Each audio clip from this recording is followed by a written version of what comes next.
Welcome back to What Arty Noobs with General Disturbance, and this is a GW Tiger P, the Tier 8 German SPG, and we're on the defending spawn of Sand River.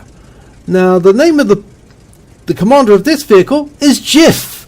Yes, when I first saw that I thought, isn't that a cleaning powder or cleaning paste? But yes, that is his name. And battle has commenced.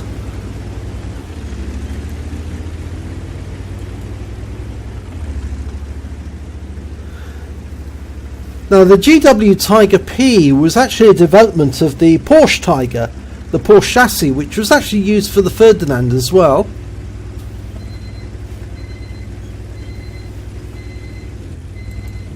It can either carry a 17cm or 21cm howitzer. Okay, he's got his first target, which is an E100.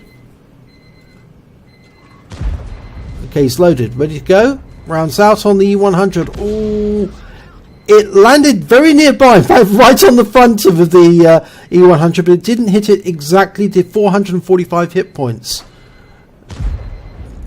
When he first fired, I thought, that looks to me like it's going to be a bit short. He's got a 38-second reload on this particular GW.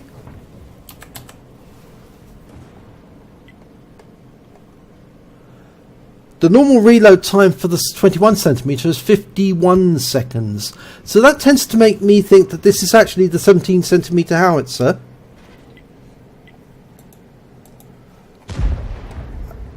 The reason I say that is because the 17cm howitzer has got a reload time of 35 seconds, and that's more in line with the reload speed that he's got at the moment. And that one went very long over the E100, landed well behind him, about 50 yards behind him actually.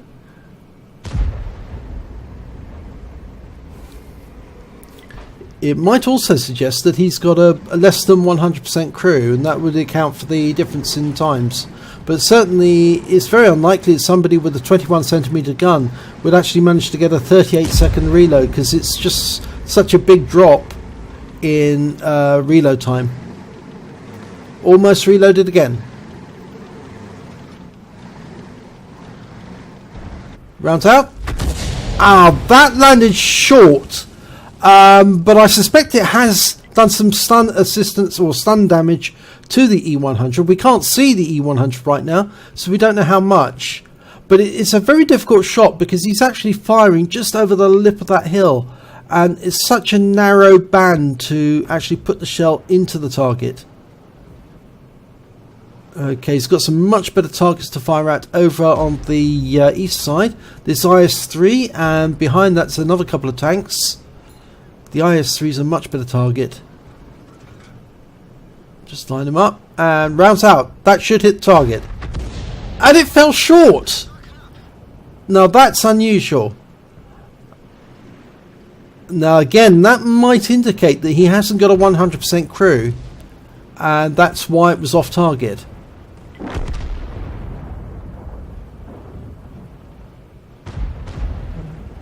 Oh, the first kill has been made, and it was made by the T-32 on the AMX 1390. But there's a couple of really good targets here. A T-95, but it's side onto him as well. But he's going back to the E-100. Now, I don't think that's a good choice. The T-95 would have made a much better choice, because the chances of you missing it were very, very slim. Such a big target to hit. Ah, now the E-100, the other E-100, has made it up into the dunes. But he's got a red line because he's just too close. He's having to loop the shell over the top of the dune. He can't do that. You see the red line? I'm not sure he realises he's got no reticule, so he can't shoot. He's looking, he's trying to organise it, but no, it's not going to happen. You need to move. And I'm not sure that's the right direction to move in either. You're moving towards the enemy, and there's two... a heavy enemy heavy and an enemy TD, and you're moving directly towards them. It's only you between them and their goal. Oh dear. Well, other people are pinging the map. The Ferdinand's pinging the map as well. But I don't know if he's spotted that the majority of his teammates have actually moved to the east. They're moving away from the Badger and the 100. He's moving towards them. And I think the others are trying to say something about the fact that the map's there for a reason. Yep, it's to tell you where you can go and where you cannot go. Or where you should not go, I should say. Now he's trying to aim manually because he's not paying attention to the fact that well, he wouldn't be able to see the Badger and the E100 anyway because they're unsighted at the moment. They're not unsighted now. The Badger has come into view and he's still in that corner, but he's actually close enough to the top of the dune now. No, he still can't loop at the shell over it, and the E100 is getting closer to him all the time. And the big worry now here is that if he gets too close, that E100 might proximity detect him, in which case jiff is going to have a difficulty trying to avoid that E100. The one good thing in his favour though is that the E100 is probably more focused on attacking the east and getting to the cap than he is on heading south and finding jiff. But that's mainly because jiff hasn't fired at him. The moment he got hit by a shell from jiff, he'd know that there's somebody to the south of him. And the E100 has been taken out, so there's only the Badger now ahead of him. Now it's lucky for him that the E100 headed east. If he'd headed south, jiff would not have lasted very long. But he's still got to deal with that Badger. Oh, the Badger's gone into the dip! So he is rather safe now, actually. Because that Badger is not likely to come back out of the dip. He's still got a difficult shot at both of those vehicles. Yeah, I think actually his best bet at this moment is trying to sneak past them and head north, because it appears that most of the enemy are centered around the cap area, and this is an assault battle. There's less than 3 minutes to go now, and there's still a lot of his team alive. So the further he gets away from the enemy, the more chance that he is going to win. Right, there's that T95. Now he can easily hit that target.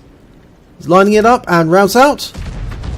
And he actually hits the WZ-120 behind the Badger and does a considerable amount of damage to him. 358 hit points of damage. And the enemy is streaming through the riverbed right now. It appears to me they're close to the cap. They could start capping soon. But there's still a number of tanks on jiff's team. He is headed north, so he's doing the right thing. Keep away from the main battle area. Right, he's aiming at the other end of the valley because they're the only ones that are sighted. He's now lost sight of them altogether. The only one that is sighted at the moment is the WZ-120, the tank destroyer he just hit. Ah, now it's the T-10. The T-10 would make a very good target. It's a heavy. He hasn't got much in the way of health. He is in the cap, so he's going to have to stay still, or reasonably still. He's just rocking backwards and forwards on a particular point, and I think that's going to make him a fairly interesting target. No, he's now moving, but he is going to have to still stay in the cap. No, he's left the cap. That's very strange. Only a minute to go and he's just left the cap. They're trying to kill all. In which case they're in the wrong area, and that's a 232 hit point hit and 2 critical hits there. And that's good news, because that means that the enemy is heading in the wrong direction.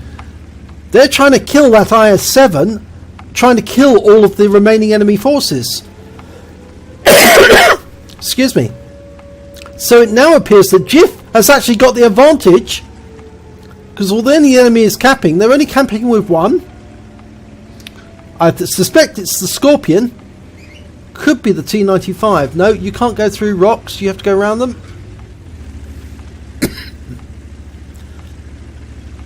There are 8 remaining enemy, and only 2 on Jeff's side, but they're surrounding the IS-7, and he's just been taken out. That means it's a possible Kolobanov with 15 seconds left on the clock. It looks to me like he's easily going to win this. The enemy cannot cap in time, and there's no way they can get back here. So they left it too late. And that is a Kolobanov. And he does his victory dance.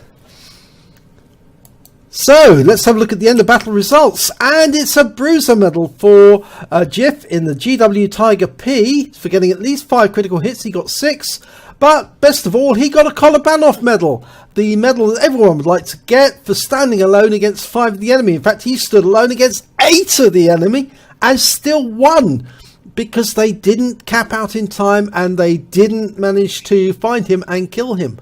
In fact, that was the silly thing, because if that T10 had stayed in the cap and been joined by the eventual tank that did actually come down to join him in the cap, they might have been able to win. But purely because they actually ignored the cap and wanted to kill all of the remaining enemy, they lost the battle. So it just goes to show no cap kill all sometimes fails. In fact, it helps to have at least 1 tank, maybe 2 in the cap, especially on encounter battles or assault battles. Let's have a look at the team scores. Well, he didn't come top in damage. He was actually 6th place in damage, 1,151 hit points. He did get some nice hits in there, but they weren't very accurate, and that tends to make me think he's got a less than 100% crew. He didn't get any kills. He was well down the table on that. And when it came to base XP, well, 452. Again, well down the table, 7th place. But it didn't really matter, because although he didn't get any kills or high XP, he did win. 7 shots fired, 7 splash hits. He didn't actually get any direct hits at all, but he did do damage of 1,151 hit points, all at more than 300 meters. He hit 5 of the enemy, but didn't kill any, and he did cause 7 stuns. On a premium account, he earned 22,607 credits, and after ammunition resupply, he still had 13,473 credits. He received 678 XP, but it was times 5, and there was a holiday ops bonus in there as well. And because he was in a platoon, he earned an extra 68 XP, so he took away 3,621 XP in total. But I think the important thing here is that not only did he actually get the Kolobanov, but he got the Kolobanov because he didn't tell the enemy where he was.